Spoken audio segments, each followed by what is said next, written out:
mema. Ni kupitia jina tukufu lako Yesu Kristo wa Nazareti aliye hai. Amen. Amen. Bwana Yesu asifiwe. Amen. Bwana Yesu asifiwe sana. Amen. Tutaangalia kitabu Wafalme wa Pili, sura yake ya 6 na mstari wake ule wa 3.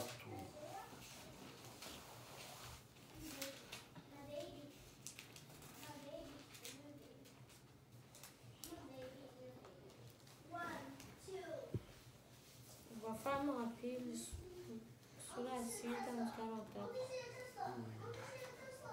Some kwa jina la Yesu. Amen. Mmoja wao akasema, uwe razi, ninakusihi uende pamoja na watumishi wako. Akajibu, nitakwenda. Basi akakwenda pamoja nao, na wakati walipofika Yordani wakakata miti, lakini mmoja wao wakati alipokuwa katika kukata boriti, chuma cha shoka kikaanguka ndani ya maji. Akalia akasema, ole wangu bwana wangu, kwani kilikopwa. Mtu wa Mungu akasema, kilianguka wapi? Akamwonyesha pahali penyewe. Akakata muti mdogo, akautupa pale pale, chuma kikaogelea. Akasema, ukiokote. Basi akanyosha mkono wake akakitwaa. Amen. Amen. Amen. Bwana Yesu asifiwe. Amen. Hizi ni habari za Elisha wakati alikuwa amepewa nguvu ama kuachiwa nguvu na Elia. Elia alishanyakuliwa na Elisha anabaki anafanya kazi katika dunia. Na Biblia inasema wana wa manabii, kama unasoma pale sura ya 6 mstari tu wa kwanza pale, wakamwendea Elisha wakamwambia, hapa kwetu tunaikala ni padogo. Sasa uturuhusu twende tukate miti ili kwamba tuzongeze. Waikawa kama fasi yao kwa bana kusanyiki yake ilikuwa fasi kidogo, banataka waongeze fasi ya kukusanyika. Elisha akawapatia ruhusa, akamwambia mwende, lakini umoya wao, hapo kwa tumesoma sura ya 3, umoya wao akamwambia, bwana wangu uniue razi au utuue razi, usibakie lakini uende pamoja na si. Maana kusema alimuomba kwenda, yale waitikia waende. Kisha huyu umoya akaangalia, hapana, tatutenda sie peke, umoja tuende na wewe. Naye akamwambia hakuna shida, tutaenda pamoja. Bakaenda, wakati walifika Yordani, bakaanza kukata miti. Biblia inasema mmoja wao chuma ile shoka sasa, ili mti ile haiko shoka ile chuma. Shoka ikachomoka mchuma yake, ikachomoka mumuti yake, ikaanguka, na kuileanguka juu alikuwa mto Yordani, ikaangukia mumai. Seli angukia mumai, huyu mtu akalia akasema, ole wangu, kwa maana hiki chuma hakikukuwa changu, ama hii shoka haikukuwa yangu, lakini ilikuwa ya kujilazima. Mungu atusaidie. Mtumishi wa Mungu akamwambia, ilianguka wapi? Akamwambia, akamuonesha nafasi, aseme akachonga muti, akaia pale, chuma kikatoka kule chini kwa kilienda, kio kinaogelea kikaingia ndani ya ile muti, kisha akakipandisha. Akamwambia ule mwenye shoka, ukota chuma yako. Mungu atusaidie sana. Hizi ni habari ambazo Elisha alikutana nazo. Hii choka, kama tunataka sema, watu walikuwa na mawazo mazuri kwa kujenga nafasi yao ya kusanyiko.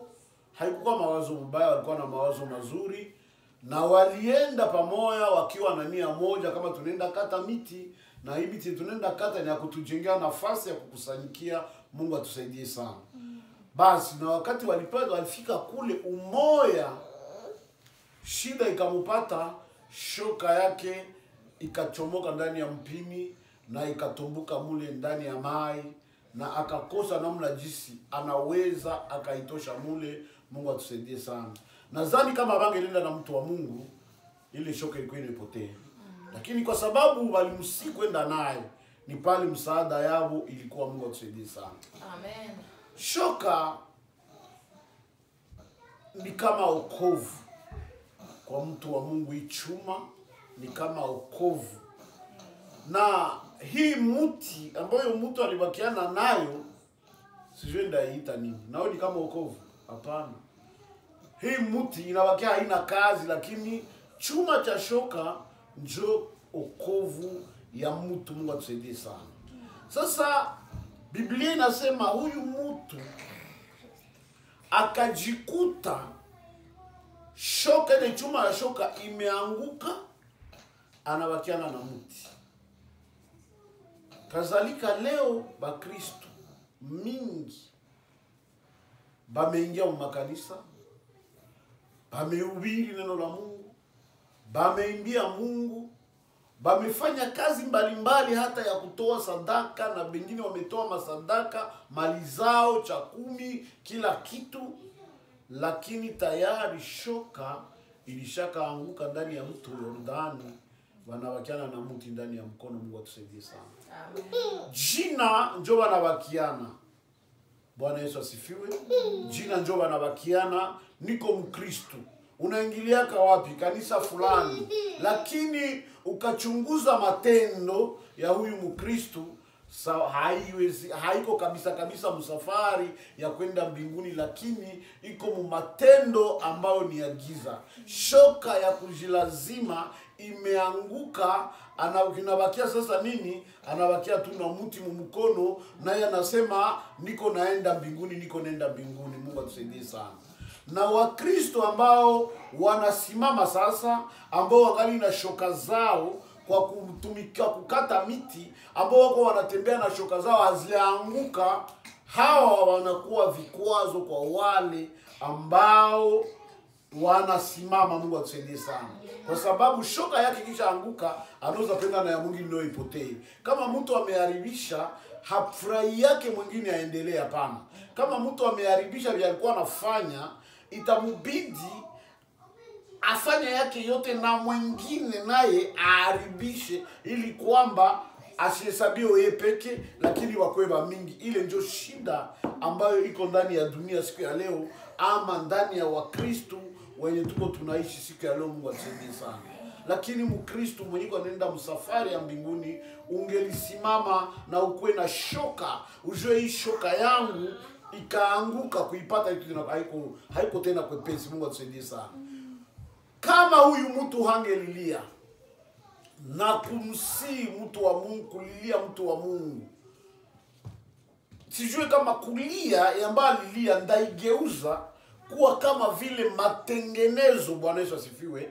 Matengenezo ya Mkristo ambaye anajua kama nimeanguka mzambi, rudia tena uende utengeneze. Mungu atusaidie sana. Lakini leo Mkristo ni usiku unakucha kukazi, siku ya Mungu inaenea kukanisa, lakini kujua kutengeneza habiko Mkristo wa Kristo ya leo. Kujua kuomba msamaha, Mungu nisamee kwa ile ambayo nimefanya, haiko. Ukamkutana mumabishano, ni kama vile mpagani anabishi kwa vitu vyenye havina maana. Mungu atusaidie sana. Vitu vyenye havingeli mufaa kubishi, lakini anabishi kwa kitu kingine. Kwa maisha ya Mkristo, ukaangalia mwenzako anataka inuka, mwambie tu nisamee. Basi Mungu atusaidie sana. Mwambie unisamee, kosa ilikuwa yangu, ajapokuwa ilikuwa yako. Mwambie tu unisamee. Unakata kifupi. Lakini leo Bakristo leo wamekuwa babishi sana. Hakuna roho ya kuomba msamaha katikati ya Wakristo ambao wiko wanaishi leo. Mungu atusaidie sana. Shoka ilishakaanguka ndani ya mai, anabaki anaitwa Mkristo.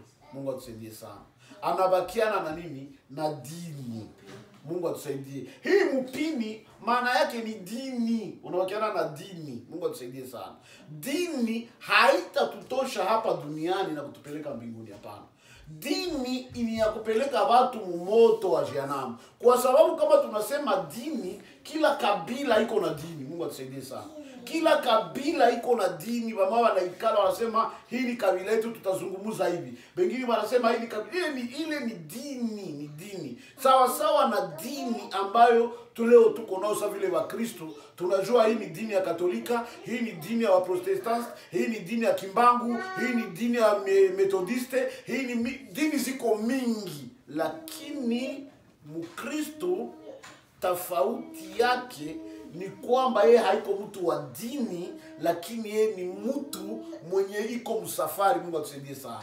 Wakati batu ya dini wataikala mudini, wewe jijue kama mimi siko mtu wa dini, lakini mimi niko naenda mbinguni. Muti ni dini, chuma cha shoka ni wokovu. Bwana Yesu asifiwe. Chuma cha shoka ni wokovu. Alafu huyu mtu akakutana chuma cha shoka kimeanguka, anabakiana na dini. Mungu atusaidie sana. Ni kusema ameanguka mzambi, sasa anabakia tu anaitwa Mkristo.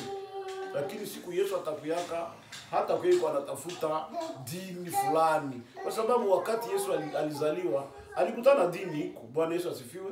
Alikutana dini iko, na hii dini njoo ilitoka ndani vita ya kumtafuta, na njoo dini ile dini njoo ilituma watu, njoo iliua wanafunzi ya Yesu.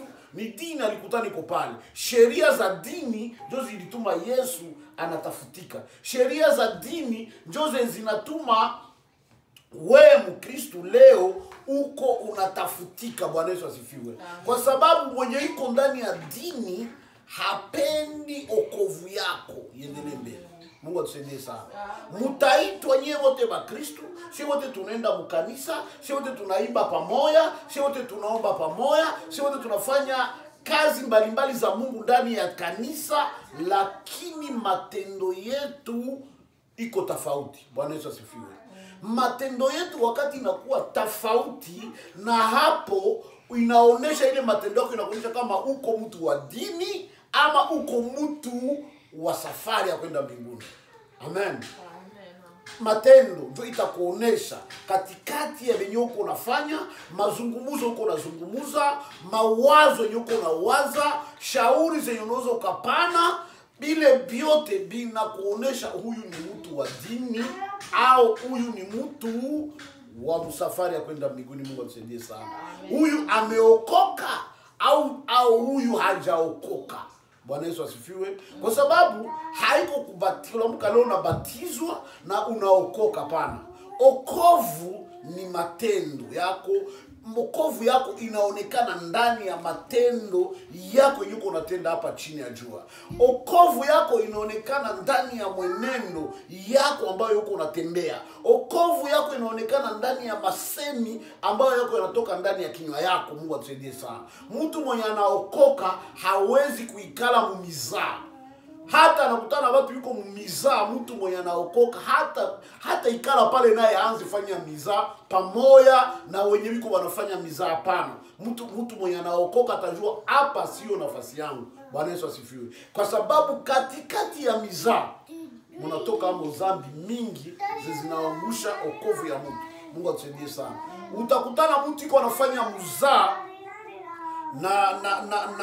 ni baba iko anafanya mzaa na mama. Ile mzaa mwisho yao itaenda kuwafikisha mvitu gani? Itaenda kuwafikisha kwa mka mzambi. Utakuta huyu kaka ameokoka, anasema ameokoka, iko anafanya mzaa na dada. Ile mzaa itawapeleka kwenda mzambi. Kuko watu wanafanya mzaa ya vitusi. Unakuta watu wiko wanatukanana mvitusi mbalimbali.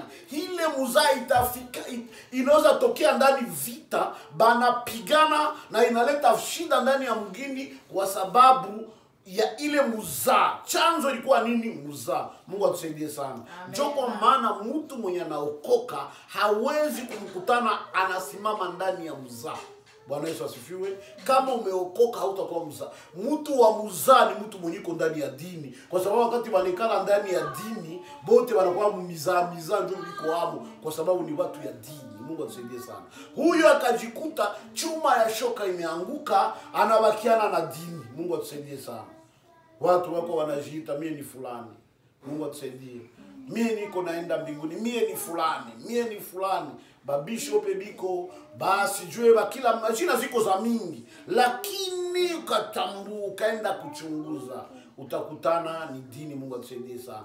Ndio maana Petro wakati Yesu iko wanamutesa pale kumsalaba, biko wanamutesa habaya mficha msalaba bado, Petro iko anaenda anachungana kutimiza neno lake alimwambia Yesu aseme mie ndakuwa na wewe. Iko analitimiza kwenda anachungana, batu wanamtokea banamwambia na wewe ni mmoja wao, anaogopa, anamwambia hapana, mimi siko mmoja wao. Anatoka pale anaenda fasi nyingine kwa anamwambia na wewe uko mmoja wao, ase hapana. Fasi ya tatu anamwambia na wewe uko mmoja wao, anasema wewe ujue uko unasema. Kutoka pale iko anaenda banamwambia hata mwenendo yako. Mungu atusaidie sana. Mwenendo yako inakuonesha kama weye hauko mtu wa dini, lakini weye uko mtu ambaye umeokoka. Mungu atusaidie sana. Mwenendo ya mtu wa dini na mwenendo ya mtu mwenye ameokoka tofauti mbali. Mavazi ya mtu wa dini, mavazi ya mtu mwenye ameokoka tofauti mbali. Mungu atusaidie sana. Utakutana masemi nimekwisha kukwambia, utakutana mtu wa mwenye ameokoka ndani ya societe kwenye iko anatumika katikati ya watu maelfu, bo peke batamupatia jina. Mungu atusaidie sana. Bo peke batamupatia jina yenye haiko jina yake wanajua. Banamupanga ingine jina tofauti kufatana na matendo yake, kufatana na jinsi anajikamata, banakupatia ingine jina. Mungu atusaidie. Ile jina hata ufanye nini haita kutoka hapo. Utakuwa unakutana ile jina utakamata ile yako yenye ulikiaje andikisha nayo kukazi itapotea, na saa zingine hata patro yako atajua jina ya mpya alikupatia na ataanza kukuita ile jina mpya, japokuwa anajua jina yako yenye alikuandika kanani, kwa sababu ni kamatio yako. Leo kanisa linapotea kwa sababu hatufikie tena ile fasi ambao benzetu wa zamani balikuwaka banajitambua, banatembea mwenendo ambayo inamfanana Yesu Kristo, namna jinsi alivyonyenyekea duniani. Na wale ambao walitutangulia walinyenyekea, ni hapo waliresire kuendelesha kazi ya Mungu mbele. Mungu atusaidie sana. Amen. Leo kiburi kimesimama kwa watumishi wa Mungu, kwa Wakristo, kwa wamama. Utakutana mama mpagani kwa anachambana na mama mkristo kwa anachambana. Mungu atusaidie sana. Utakutana baba mpagani iko anachambana na baba mkristo kwa anachambana.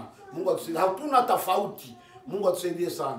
Sasa wakati wewe baba mpagani na baba mkristo wanachambana, nani atatuliza moto? Hakuna. Mkristo wakati mambo inataka kulamuka juu yako, kitu kenye utafanya wewe ni kushuka na kusema unisamehe. Amen. Kwa sababu mbele za Mungu ama mtu wa Mungu haiko mtu wa kusema mimi ndio nilikuwa na sheria. Lakini Mungu ndio anajua sheria yako. Amen.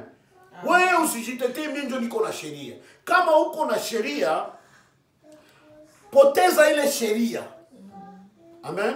Amen. Kwa kusaidia wale wengine, poteza ile sheria yako, lakini ile sheria yako usizani kama imepotea. Itarudia, na sasa itarudia na nguvu kuliko jinsi ungelitetea sheria yako ile saa. Bwana Yesu asifiwe. Kwa sababu unaweza tetea sheria yako, kumbe njoo unaipoteza. Na ukakubali kuipoteza, kumbe unaiokoa. Bwana Yesu asifiwe. Na kupoteza sheria yako ni wewe kushuka. Basi hivi vitu vinatokea hivi, unisamehe. Na Mungu anihurumie, tumalizie pale problem.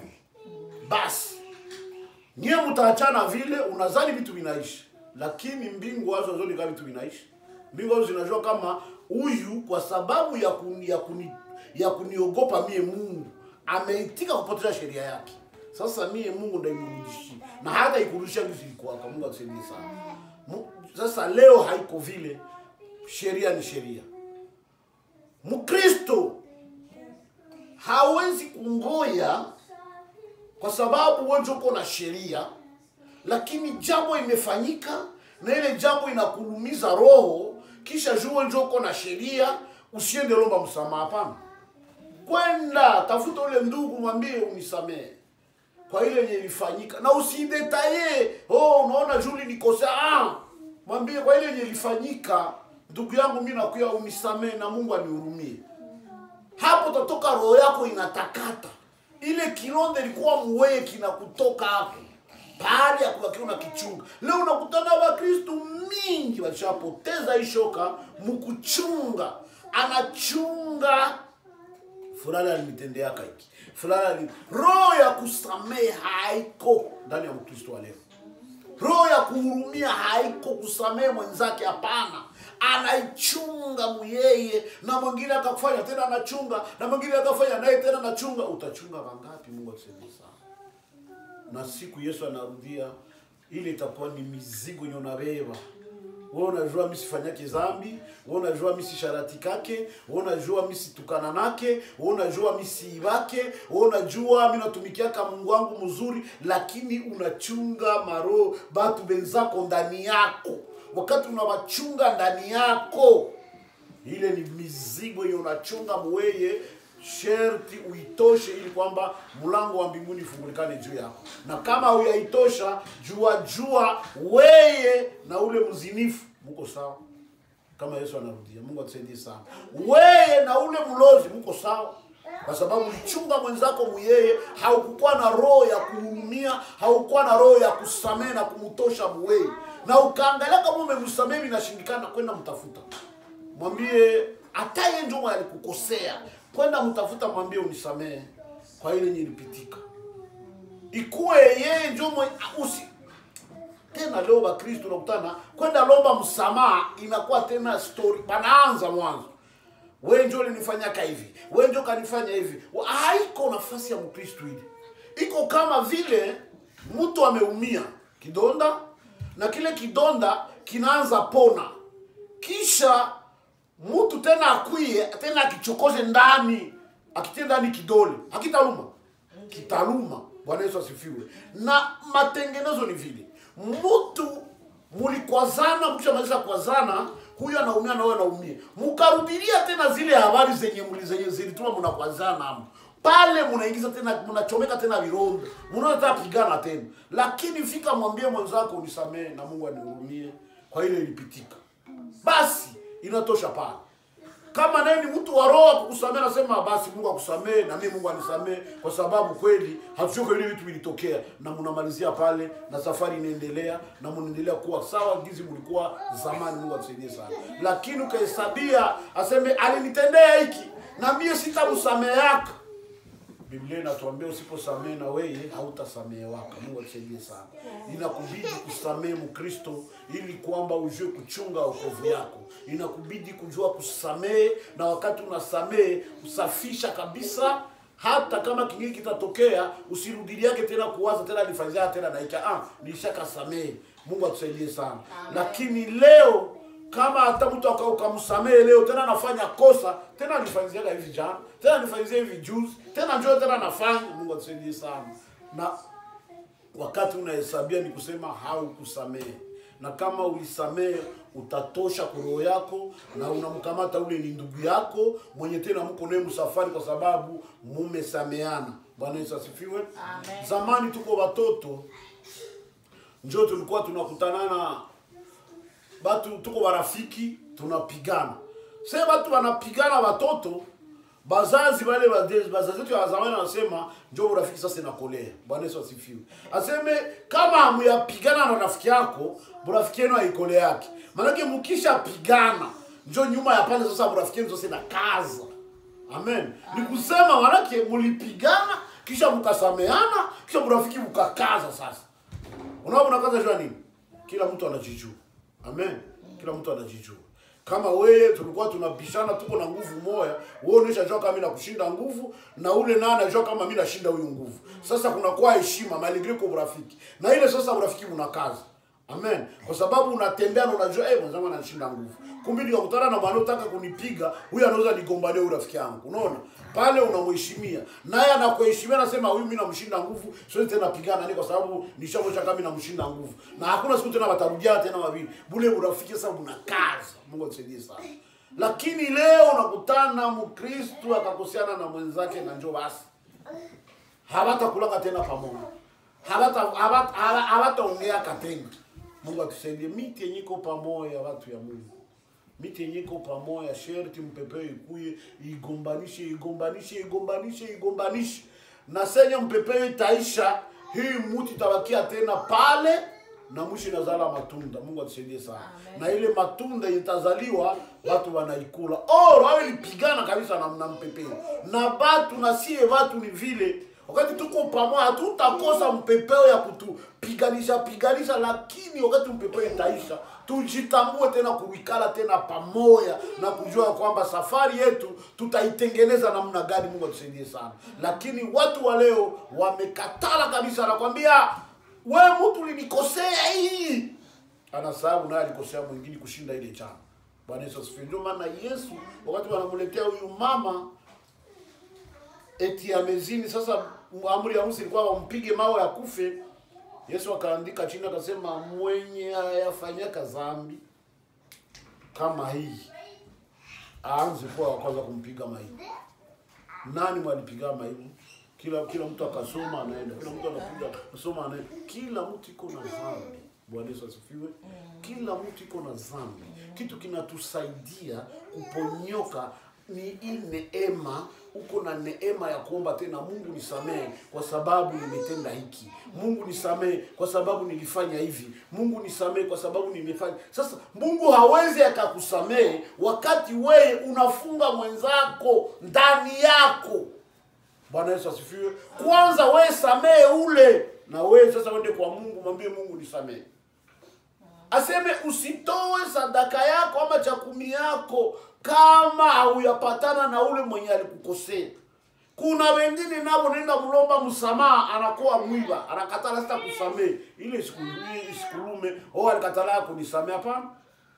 Isikulume, isikuuzi, wewe jua kama umemaliza. Bwana Yesu asifiwe. Umemaliza. Wakati wewe umelomba msamaha, ule anakatala kukusamehe bila kukuangalia. Wewe umemaliza. Bibi na wakia ni yeye. Kwa sababu anakatala kujifungua. Wewe umejifungua. Mungu atusaidie sana. Kama mtu amekulomba msamaha unakatala, wewe ujue toka pale unajua kama nimeomba msamaha na nimesamehewa. Wewe ukatale, wewe uitike, mimi nimesamehewa kwa sababu nimeomba msamaha. Mungu atusaidie sana. Na unakutana huyu mtu mwenye anaimanaka msamaha na kufanya nini? Sasa unatoka, anakuwa wa kwanza kusema, "Ona, kalifanya hivi jana, kakisha nikosea hivi sasa leo kanakuja na msamaha, anakuja maana ni msamaha. Nilimuima hayo." Mungu atusaidie sana. Ulimuima hayo, lakini ujue kama na wewe hautahurumiwa kwa sababu huruma wakati unahurumia mwenzako na wewe unahurumiwa. Wakati hauhurumie na wewe hautahurumiwa. Mungu atusaidie sana. Amen. Dunia inaendelea kukua mbaya, dunia inaendelea kuharibika kwa sababu watu wamekosa msamaha. Mungu atusaidie sana. Watu wamekosa msamaha. Watu wanahesabiliana tu mabaya kwa mabaya. Watu hawana muda ya kuhesabia na mazuri. Mabaya tu. Mungu atusaidie sana. Mabaya tu ndio inahesabiliwa, lakini mazuri haihesabiliwaki. Kama watu wangelihesabia mazuri, wangekutana mazuri ni ya mingi kuliko mabaya yenye imefanyika mu maisha ya watu. Kama mlifanya urafiki ya mwaka mzima, wale mwaka mzima utakutana mazuri umetendeana mu mwaka mzima ni ya mingi sana kuliko ubaya mwenye imeingia. Nadhani ni kweli hili. Si vile? Lakini sasa utakutana sasa hawa watu banasahau ile mazuri yote, banabania kale kaubaya kamoya tu. Mungu atusaidie sana. Sasa wakati unabania kamoya, unasahau 99. Unaona kama umepotea. Unabania kamoya, unasahau 99 yenye ilifanyika kule mbele ya mazuri, umepotea. Kumbe kuwa na roho ya kutafakari. Hii ni ubaya imetokea, lakini mazuri ni ngapi kwa huyu mtu? Huyu mtu alinifanyizia hivi, alinifanyizia hivi. Na mimi nikamfanyizia hivi. Sasa kaka moya tu. Aka tukatoshe, tuendeleshe mazuri yetu. Mungu atusaidie sana. Sasa batu hawajui hili. Batu hawana ile muda ya kuangalia mazuri ni ngapi yenye tulishakafanyana mu maisha ya urafiki. Au wakati tuko pamoja ni mazuri ni ngapi tulishakafanyiziana. Juna neno mzuri, shauri mzuri nao ni mazuri. Si vile? Nao ni mazuri. Huyu mtu alinishauriaka neno na nikaitumikisha kuwa bie kwa maisha. Ni mazuri ile alikufanyizia. Mungu atusaidie sana. Watu hawajue hili. Watu wanahesabia tu mabaya. Jana alinifanya hivi. Mungu atuhurumie. Vitu vyote vimtengenezaga miaka 10, mnabibomolea kusiku hii, tena kudakika 13. Huyu kwa yanaenda anabakia bure na wewe unaenda unabakia bure. Oro mlitengenezaka vitu miaka 12. Mungu atusaidie sana. Mnaenda wapi? Na Mkristo naye kule, na mpagani naye kule, nani atasaidia mwenzake? Mungu atusaidie sana.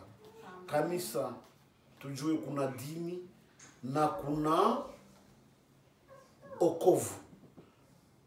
Sikukatari kwa mdini kwa sababu ni mule tutaendelea tu kuamini, tutaikala pamoja na wenye dini, lakini jijue katikati ya hawa wenye dini, je, mie nimeokoka? Je, mie nimeamini? Watu wanasema nini kwa juu yangu? Ushuhuda yangu iko namna gani? Mtu ajue kontrole ushuhuda yake, ule ni mtu mwenye haiko mtu mzima. Mtu mzima ana kontrola akakupigania ushuhuda yake isiharibike, jina yake isiharibike, jina yake bakie jina yenye inasimama. Lakini wakati haujui kujua kama ndachunga jina yangu hivi, manake wewe tayari dunia itakukatala na Wakristo wenzako watakukatala kwa sababu kwanza haujue kuchunga jina yako. Sherti omwe ukataliwe, lakini wewe uko unapigania kuchunga jina yako. Mungu atusaidie sana.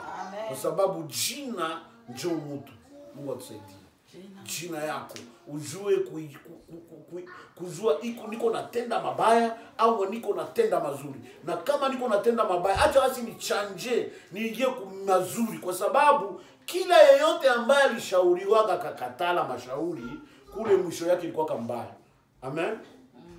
Kila mtu ambaye alishauriwa akakatala ile mashauri, fulani anakuja na kushauri unashindikana, mwingine anakuja na kushauri unashindikana, mwingine anakuja na kushauri unashindikana, kule mwisho yako Biblia inasema dunia njoo itafanya, njoo itakushauria. Na wakati dunia inashauriaka mtu, inakuwa ni wakati mbaya kwa maisha ya mtu. Mungu atusaidie sana. Wakati dunia wanasema ikushauria, samu itakushauria mu magonjwa, samu itakushauria mu kifo, samu itakushauria mu vita fulani, samu mu vitu mbalimbali ndio dunia inakushauria ndani, kwa sababu ulikatala kusikia shauri ya mwenzako. Sasa yenye vitakutokea binakuwa kukushauria, lakini ni mshida. Mungu atusaidie sana. Na wakati ile shida ziko zinakupata, Mungu anafanya nini? Anakataza wale wote walikuwa wanakusaidia, wale wote walikuwa rafiki yako, anawatia mbali na wewe. Sasa wewe ubakie unapigana na ile kuitika shauri, upigane nayo kibinafsi, ndio utaanza laumu. Sasa unakutana mtu anaanza laumu, na fulani naye alishanikatala, na fulani. Hapana, baya kukatala, lakini huko mwakati ya kulipa. Mungu atusaidie sana.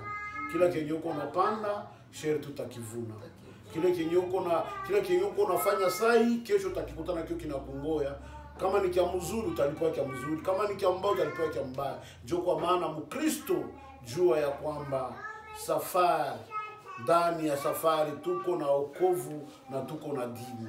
Mtu wa dini asikudanganye. Jua ya kwamba nimekamatilia wokovu yangu, nimekamatilia shoka yangu, ninaendelea hadi siku Yesu atarudia. Mtu wa dini akakuya, msaidie naye atoke mudini aingie ndani ya wokovu, ili muendeleshe safari pamoja.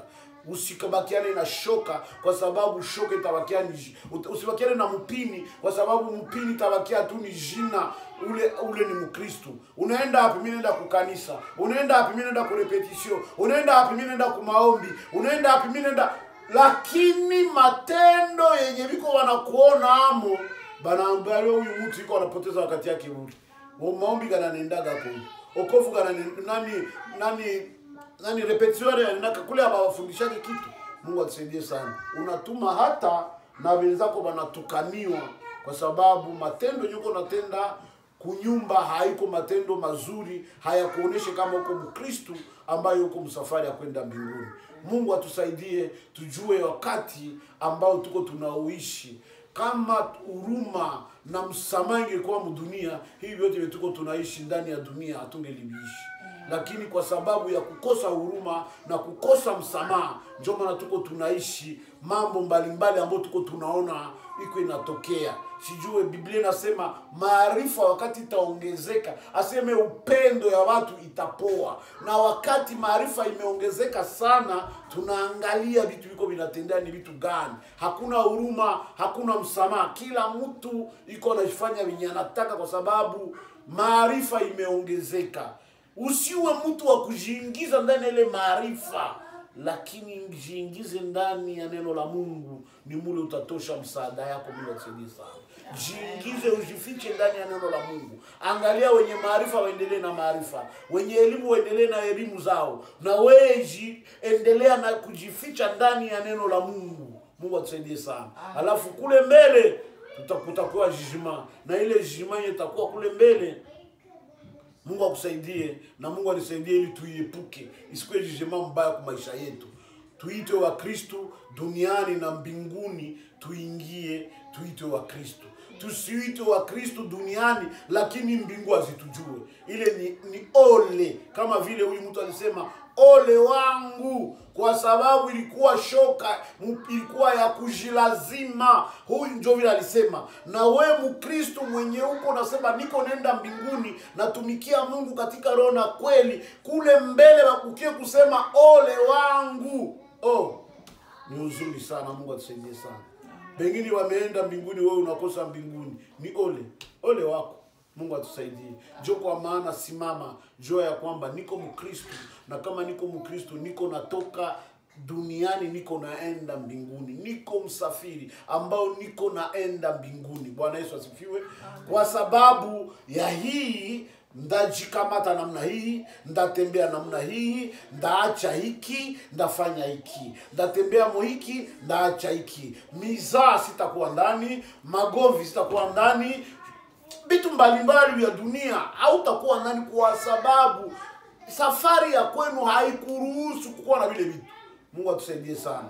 Kuko vitu vingine ni mzigo yenye uko na beba, na siku moja ile mzigo itakuwa mkubwa, mlango Biblia inasema ni mwembamba, hautaingia kwa sababu mizigo yenye unabeba ni ya kabambi kuliko mlango. Hatuwezi kamata gari ikuye na vitu na ipite ndio kwa hii mlango, hapana. Itafika pale mbele ya mlango, juu mlango ni ya kidogo, itaingia?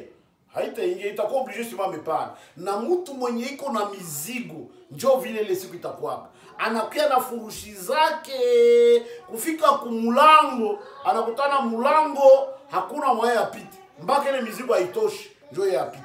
Sasa ile mizigo kuitosha ni kwanza tengeneza hapa dunia, kuitosha ni kwanza kuiacha, kuisukuma ikutangulie iende kuchomwa. Mungu atusaidie sana. Wakati unatengeneza maisha yako, ujue kama uko unasukuma ile mizigo iende ikutangulie.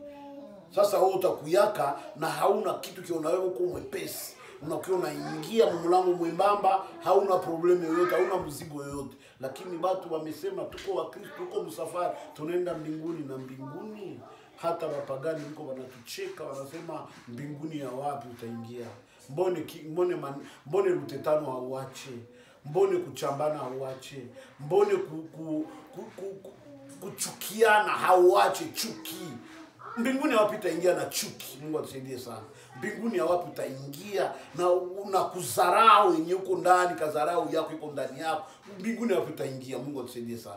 Batu wapagani wiko wanasema hivi, kwa sababu ndani ya wapagani anaweza kuwa ni mpagani lakini iko na matendo mazuri kuliko tena Mkristo. Mungu atusaidie sana. Biko ndio maana mnyumba ya Kornelio Mungu akamwangalia, akaangalia matendo yake ni mazuri, akatuma Petro uende kwenye nyumba kule, ule naye nimemchagua aanze anani uende upatie neno langu na upate kumsaidia kwa matendo mazuri ambayo Kornelio alikuwa anatenda. Alikuwa mpagani mtaifa, lakini alikubaliwa na Mungu juu ya matendo mazuri ambayo alikuwa anatenda. Sasa alipokea wajani, alikuwa anasaidia watu vitu sawa na vile. Kisha Mungu akasema maombi yake ameisikia, ijapokuwa alikuwa mpagani. Mungu atusaidie sana. Na kuko wapagani benye biko na matendo mazuri, anaangalia matendo yako wewe Mkristo, anatofautisha na matendo yake, anasema huyu kweli ni Mkristo huyu. Njoo wale unasikia mpagani anakuambia sana, anasema kama huyu ataingia mbinguni, manake na mimi kwa hii matendo yangu kidogo mimi nakuwa nao ya mzuri na mimi naingia. Mungu atusaidie sana. Kama wewe utaingia kwa sababu anaangalia venye uko unafanya ni vya mbaya kuliko yeye, na japo ndio mpagani. So unaona? Sasa anajilinganisha na wewe. Malgré mimi siokoke, malgré mimi siamini, lakini kenye matendo yangu mimi natendaka na kisi mimi najijua ndani yangu. Huyu yuko anatenda na mimi natendaka vyake ni vyaomba kuliko vyangu mimi mpagani. Kumbe huyu akaingiaka. Mungu akaingizaka huyu na mimi akaniingizaka. Mungu asifiwe sana. Ile ni ole mpagani ajipimanishie kuweye. Ni ole. Mungu atusaidie sana. Ni ole sana. Kwa sababu haiwezekane mai na mafuta ubitie pamoja bichangani. Haiwezekani. Mafuta itapanda yulu, mai itabakia chini. Sasa mai inakwambia kama mie na mafuta tutachangana. Iko ole. Mungu atusaidie sana. Jo ile Mkristo kwenye pote kwenye huko, jua niko naenda mbinguni, jua niko nimeokoka, jua niko mwanadini. Mungu atusaidie sana. Kama uko mwanadini, geuka utoke mdini, kwa sababu dini haitakubeba fasi. Dini utabakiana na dini hapa hadi siku Yesu atarudia. Dini haitakutosha kwa hii ulimwengu. Lakini kama umeamini na kuokoka, ni pale parapande wakati utakapolia utasikia na wewe utanyakuliwa pamoja na wale ambao wako wanangojea siku ile. Kwa sababu ile siku inakuja. Kila siku mko mnakucha, tuko tunazogelea ile siku. Hakuna siku nyingine inapita bure. Kila kukucha ujue kama tunazogelea ile siku. Mnakucha tunazogelea ile siku. Siku parapande tali. Njoo kwa maana kuwa tayari kila siku, hatujue kama ni mwaibu siku, hatujue kama ni magharibi, hatujue kama ni asubuhi, bali wewe kuwa tayari kwa sababu saa ujue. Mungu atubariki na kubariki neno hili kwenu na kwangu. Amen. Amen. Baba mtakatifu, Mungu mwenye uwezo, tunakushukuru kwa maneno yako. Tunaendelea kujiweka kwa mikono yako Bwana. Utusaidie, utuwezeshe, ututie nguvu. Uendelee kutuongoza ndani ya safari, maana ndani ya safari mna matatizo, mna majaribu, mna vita, lakini Bwana wa vita ni wewe. Mungu wa kutupigania ni wewe. Baba wa kutusaidia ni wewe. Tusikue wenye dini, lakini tukamatilie shoka. Tukamate wokovu kamilifu, tukue wakamilifu ndani ya wokovu wetu, na siku utakaporudi utukutane tuko tayari. Baba, asante kwa maana utatupungukia. Tukimbie mabaya, tupate kujua kusamehe, tupate kujua kuponya mioyo ya wengine. Baba, asante kwa sababu utatupatia moyo wa huruma, moyo wa kujuta. Tujue ya kwamba kuna yule ambaye iko na atakaye kuwa milele. Asante Bwana, tunapoingia ndani ya dhambi, tupatie moyo wa kujuta. Tunapoongea mabaya, tupatie roho ya kuweza kutafakari mabaya yale, ili siku moja tufikie mwisho mzuri. Popote pale neno lako litafikia, Bwana endelee kumbuka huyu baba, kumbuka huyu mama, kumbuka huyu dada, kumbuka huyu kaka, kumbuka huyu dada, kumbuka huyu mtoto, kumbuka huyu mjane, kumbuka huyu yatima, kumbuka huyu tasa, kumbuka kazi yako, huyu mtumishi, huyu evangeliste, huyu nabii, wote tunawaweka mikononi mwako. Saidia walio wagonjwa ndani ya hospitali, saidia wamama wazito, watoto wachanga, wote tunawaleta mikononi mwako. Wenye kuwa na shida mbalimbali, nao tunawaleta kwako. Endelee kuwasaidia, uwaponye ndani ya shida zile. Asante Bwana kwa maana utaendelea kuwa Mungu na msaada kwa ajili ya sisi sote. Ni kupitia jina tukufu lako Yesu Kristo wa Nazareti aliye hai. Amen. Amen.